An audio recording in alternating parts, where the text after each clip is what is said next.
संसार करायला लागला हाय हे चांगलं झालं बघ. तर अजून सत्तेशी कसं वागतो ते कळालं नाही.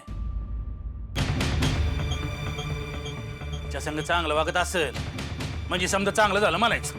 व बायको आहे त्याची, चांगलंच वागवल की. आणि तिनं बी सांभाळून घ्या ना ग बाय. ती चुकल असं काय वाटत नाही मला. चूक झाली तर याच्याकडनंच होईल.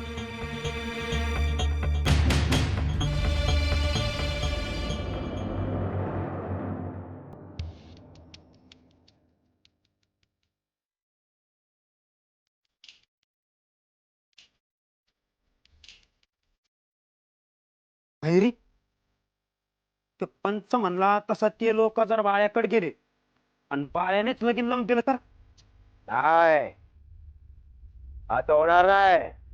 पर असं झालं तर मग आपण काय करायचं? मी फक्त विचारलं.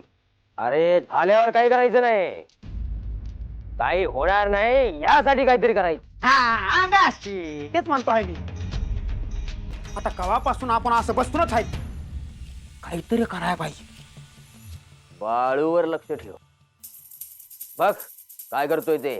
आता बाळू काय करतो ते कशा पाय बघायचं, त्या परीस आपणच काहीतरी सुरू करू.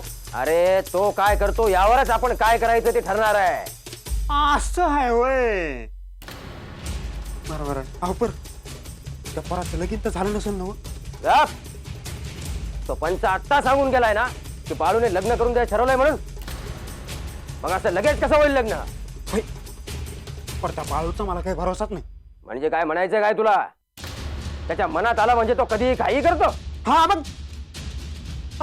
नाही तसं नाही, म्हणजे आता नाही पर उद्याच्याला परवाच्याला करील. मंगळू नीट काय ते बोल. नीट काय ते मला बी समजा ना. पण मला एकच म्हणायचं आहे का त्या बाळ्याने जर काही करायचं ठरवलं संपलं, त्याला बेकार काय राहत नाही. मंगळू आजकाल तू त्या बाळ्याचं खूप कौतुक करतोयस. काय विचार काय? विचार विचार कसला? असं काही नाही, मला आपलं वाटलं म्हणून मी बोललो. आणि मी काच्या बाळाला आज ओळखीत नाही, पहिल्यापासून ओळखीत आहे म्हणून मी सांगितलं. काळजी करू नको, असं काही होणार नाही. होय, पर त्या बाळ्याचा काही नियम नाही. बाकी तुम्ही म्हणतात तसंच व्हायला पाहिजे. होणारच. त्या बाळाने त्या पोराचं लग्न करायचं ठरवलंय काय? बघू काय करतो ते. तू त्याच्यावर लक्ष ठेव. होय. त्या पोराचं लग्न झालं तर फक्त माझ्यामुळे होईल, नाहीतर लग्नच होऊ देणार नाही. पाया परत यायला पाहिजे सगळ्यांनी. होय.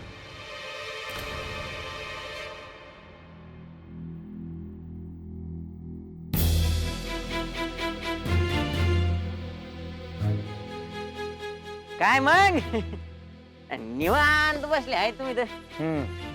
आता पतूर निवांतच होतो. आता तो आलाय म्हणल्यावर कालवा होईल चालू. अरे मी कशा बाई कालवा करू काही म्हणतो. अरे मी तुला भेटायला आलो होतो. तात्या बोलायचं आहे ते बोल पाडदिशी. अरे ते काळ बहिरीचं कर ना काहीतरी. म्हणजे काय झालं? अरे काय तो तू ह्याकडे यायचं नाही म्हणतो आणि तुझ्या विरुद्ध लोकांना भडकितो काय. त्याची अजून येळ यायची आहे. अरे पर ते नुसतं भडकीत नाही लोकांना, लुटतो बी लोकांना, काही मागतो लोकांकडून. देवप्पा सुधारला तसा त्यो बी सुधरल. अरे बाळू अरे ते देवप्पाचं काय झालं रे? कुठे गेलं देव? पंढरपूरला गेला. त्याची चूक समजली त्याला. पांडुरंगाकडे गेला हाय त्यो. अरे पांडुरंगाकडे जायला बी नशीब लागतात. होय.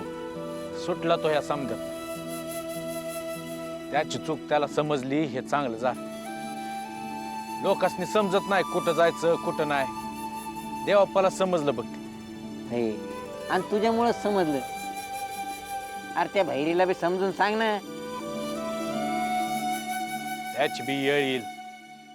चांगलाच धडा शिकवीन त्याला. अरे नाही तर त्याला बी धाडणं पंढरपूरला आहे, धंडे तिकडे.